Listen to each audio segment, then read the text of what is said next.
साथियों, आज हम सब लोग यहाँ उपस्थित हैं स्वर्गीय पंडित रामानंद तिवारी जी की पुण्यतिथि के अवसर पर। हम सबसे पहले उनको श्रद्धा सुमन अर्पित करते हैं, उनके चरणों में अपनी श्रद्धा अर्पित करने का काम करते हैं।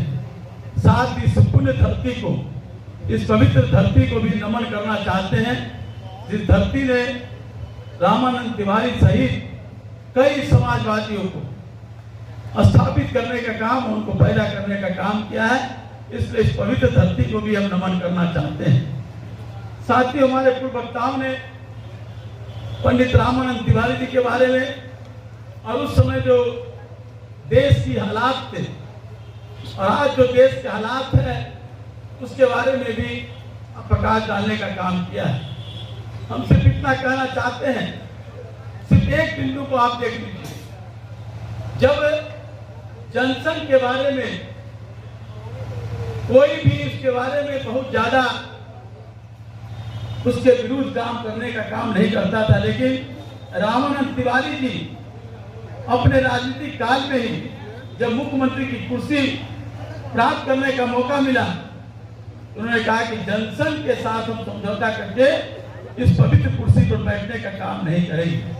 उस समय उस व्यक्तित्व को, उस महामानव को ये समझ में आ गया था कि देश में, देश की जो स्वतंत्रता है, देश की आजादी में जो हमारे पूर्वजों ने अपनी कुर्बानी देने का काम किया है, उस कुर्बानी में कहीं न कहीं खंजर भोंकने का काम उस धर्म के भीरू लोगों ने जिस तरह से आज मिलकर करके सरकार बनाना चाहते हैं, उस सरकार के हम अंग नहीं बनना चाहेंगे।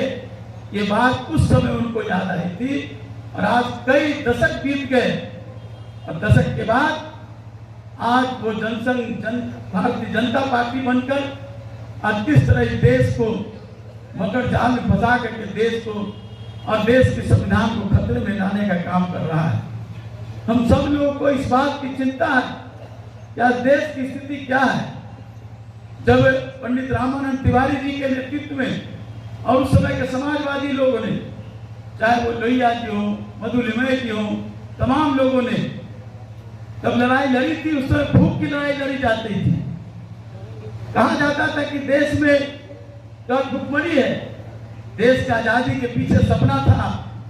42 के आंदोलन में पंडित रामानंद तिवारी जी इसलिए नहीं गए थे कि देश अंग्रेजों से मुक्त होगा तो देश सिर्फ कुछ चंद लोगों के हाथों में शासन करने का मिलेगा, बल्कि उनके पीछे एक सोच थी कि देश जब आजाद मिलेगा तो समाज के हाथ से पर बैठा हुआ व्यक्ति, जिसके लिए ये देश की गुलामी को तोड़ने का काम किया गया है, उसको भी सम्मान और भोजन की व्यवस्था करने का काम मिलेगा। लेकिन आज हम वर्तमान समय में जब देखने का काम करते हैं देश के विभिन्न इलाकों में, बिहार के इलाकों में, खास करके गांव के इलाकों में, तो क्या देखते हैं? वो सवाल जो पंडित रामानंद तिवारी जी के नेतृत्व में, राष्ट्रपिता महात्मा गांधी के नेतृत्व में जो सवाल को लेकर के संघर्ष किया गया था, हजारों लोगों ने कुर्बानी देने का काम किया था।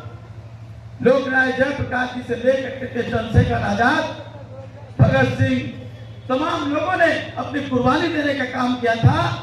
वो कुर्बानी शायद लगता है कि वो बेकार जा रही है, क्योंकि कुर्बानी का जो उद्देश्य था, वो देश आज भी पड़ाव पर पड़ा हुआ छटपटा रहा है, चिल्ला रहा है कि हम जिन मूल्यों को लेकर के आजादी को प्राप्त किए थे, आज मूल्य हम मंजिल तक पहुंचाने का काम नहीं कर सकते। इसलिए नौजवान साथियों और समाजवाद आंदोलन के उस पाठशाला में पढ़े हुए हमारे भाइयों, आज समय का तकाजा है, हम पंडित रामानंद तिवारी जी के चरणों में पुष्पांजलि करने का हमारा नैतिक अधिकार तब बनेगा जब उस मूल्यों के लिए संघर्ष करने के लिए हम मानसिक रूप से तैयार हो जाए।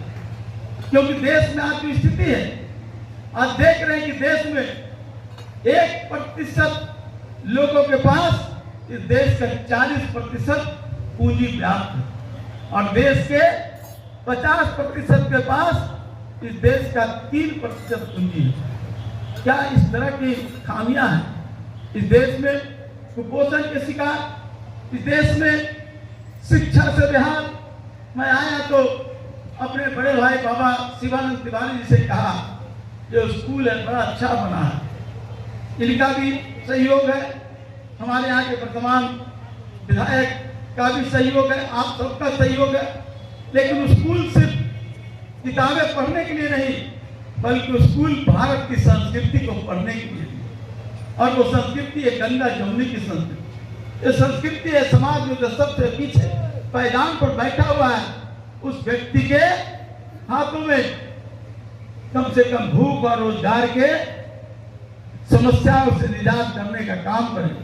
लेकिन आज इस देश के हालात बड़े खराब है सर। चुनाव आएंगे, चुनाव आते हैं, 75 साल के हम अमृत महोत्सव मनाने का काम कर रहे हैं। देश का शासक अमृत महोत्सव मनाने का काम कर रहा है। हम कई अपने सरकारी मकानों पर छोटे छोटे फूल जला करके और बड़े यशोगान गा रहे हैं। हम अमृत महोत्सव का खुशहाली मनाने का काम कर रहे हैं।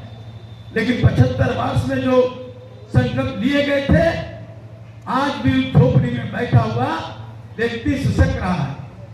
उनके पेट में अनाज नहीं, उनके बच्चे कुपोषित हो रहे हैं, जिनकी आंखें पीली हो चुकी है। बड़े बड़े लंबे लंबे वादे किए जाते हैं, स्वास्थ्य की योजनाओं, शिक्षा की योजनाएं, गरीबों की योजनाएं, आवास की योजनाएं, लेकिन शायद धरातल को वो दिखाई नहीं देता है। हाँ, समाचार पत्रों में वो दिखाई देता है, मीडिया में दिखाई देता है, चैनलों में दिखाई देता है, लेकिन गांव के उन इलाकों में अब जाए तो वही हाल है जो देश के 75 साल पहले जो देश के हालात थे, वो भी आज वही हालात है या उससे बुरी स्थिति हो गई है। तो क्या हम सिर्फ अपने महापुरुषों को याद करते रहेंगे? तो उन महापुरुषों के विचारों को लेकर के हम अपने जीवन में एकजुटता स्थापित करके उसके लिए हम कोई काम करने का काम करेंगे कि नहीं करेंगे? चुनाव आएंगे, कोई जीतेगा, कोई हारेगा, लेकिन क्या इस देश की चाल चरित्र, इसका दशा दिशा बदलेगा कि नहीं बदलेगा? आज कई तरह के सवाल हो रहे हैं। भ्रष्टाचार का सवाल, जातिवाद का सवाल, धर्मवाद का सवाल। देश की आजादी में तो सभी धर्म के लोगों ने लड़ाई लड़ने का काम किया था। जो लोग लड़ाई लड़ने का काम नहीं किए, वही आज शासन में करने का काम कर रहे हैं। हमको उस पर नहीं कहा कि वो शासन कर रहे हैं, लेकिन शासन कर रहे हैं तो देश की जो हमारा संविधान में जो हमारा प्रेमकुल था, उस प्रेमकुल के प्रति काम कर रहे हैं कि नहीं कर रहे हैं? अगर वो काम नहीं कर रहे हैं तो ऐसे लोगों को, अगर आज पंडित रामानंद तिवारी जी जीवित रहते तो शायद वो इस बुढ़ापे में भी आज खड़ा होकर के हम लोग को ललकार करके सड़कों पर युद्ध करने के लिए, संघर्ष करने के लिए और जेल भरने की वो आह्वान करने का काम करते, और हम उसके पीछे चलने का काम करते। आज हमारे पास वैसा नेतृत्व नहीं है, इसके कहने मुझे जरा सा भी तेज सुक्ति नहीं है। कोई हम कहने से कोई गुरेज नहीं करते हैं, लेकिन आज नेतृत्व आप सबको, हम सबको मिल करके करना होगा। हम जिन बातों में फंस रहे हैं, हम मंदिर मस्जिद के सवाल, हिंदुस्तान पाकिस्तान के सवाल, हिंदू मुस्लिम के सवाल, दलित सवर्ण के सवाल, पिछड़ा और सवर्ण के सवाल पर अपने आप को, देश को बांटने का काम कर रहे हैं। मैं कहना चाहता हूं सर, देश ये भारत का मानचित्र ही नहीं है, ये भारत के मानचित्र में जो लोग रहते हैं वो देश है। और जब दिल लोगों का खुश होगा तो देश भी खुश होगा। आज लोगों का दिल टूट रहा है, और जब दिल टूटेगा तो देश टूटेगा, इसमें कोई दो राय नहीं। आज दिल टूट रहा है तो देश टूटने के कगार पर। देश को बचाने के लिए हमारे पास रामानंद तिवारी जैसे विचार हमारे पास हैं, और उन विचारों को लेकर के हम संघर्ष करने का काम करें। ऐसे लोग जो देश को बेचने का काम कर रहे हैं, देश को गिरवी बनाने का काम कर रहे हैं, गरीबों के नाम पर सिर्फ राजनीति करने का काम कर रहे हैं, गरीबों के लिए गरीबी से मुक्ति की दूर नहीं, बल्कि अमीरों को और अमीर बनाने का काम कर रहे हैं। बड़ा आश्चर्य होता है, कोरोना का काल आया, कोरोना के काल में भी गरीब और गरीब होते गए, और जो कुछ मुट्ठी भर जो पूंजीवाद के लोग और कारपोरेट घराने के लोग रहे, वो एशिया विश्व के 1 to 10 में पूंजीपति बनकर के रह गए। ये कैसा है? कौन सा इतिहास है, कौन सा अर्थशास्त्र है कि कोरोना काल में कोई व्यापार नहीं, लेकिन गरीब मर गया, पैदल चल करके करके दिल्ली और बॉम्बे से लोग आने लगे। लोगों के पास खाने की व्यवस्था नहीं थी, दवाई की व्यवस्था नहीं, लेकिन वो तो उसी का व्यापार, उसी का अवसर बना रहे हैं।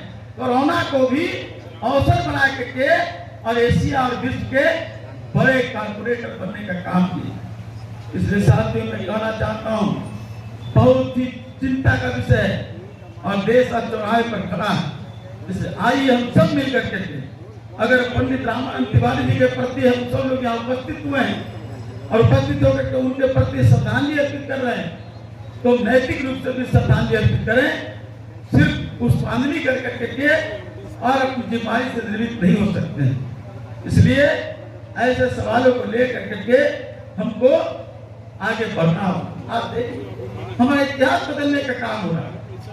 हमारे एनसीईआरटी में जो हमारा पाठ्यक्रम है वो बढ़ता जा रहा है। देश के इतिहास को बदल करके और देश के इतिहास को गलत ढंग से फैलाने का काम करें। कौन नहीं जानता है शेर शाह ने जीटी रोड बनाने का काम किया था, लेकिन आज उस परिभाषा को भी बदलने का काम किया जा रहा है। शेर शाह एक मुगल शासक हो सकते हैं, लेकिन इस देश के विकास में और गंगा जमुनी संस्कृति को बनाने में भी उनकी महत्वपूर्ण स्थान था। लेकिन आज देश में हमारे पाठ्यक्रम बदले जा रहे हैं, इसलिए सचेत हो जाइए, क्योंकि अच्छा समय आएगा जब हमारे भविष्य, जो हमारे नौजवान हैं, जो आने वाली पीढ़ी है, उनको अपने इतिहास से जानकारी नहीं होगी। और जब जानकारी नहीं होगी तो आपकी बातों पर विश्वास नहीं किया जाएगा। इसलिए इतिहास को बनाए रखना है, अपनी संस्कृति को बचाए रखना है। तो पंडित रामानंद तिवारी जी के प्रति श्रद्धांजलि के लिए सबसे बड़ा मौका होगा कि हम धर्म के जो ठेकेदार बने, जो जात के ठेकेदार बने, जो वर्ण और वर्गवाद के ठेकेदार बने हैं और देश के अर्थव्यवस्था से विकट स्थिति है, उस विकट स्थिति से संघर्ष करने के लिए हम सब पंडित रामानंद तिवारी जी के प्रति शपथ लें कि हम देश को बनाने का काम करेंगे, देश को बचाने का काम करेंगे।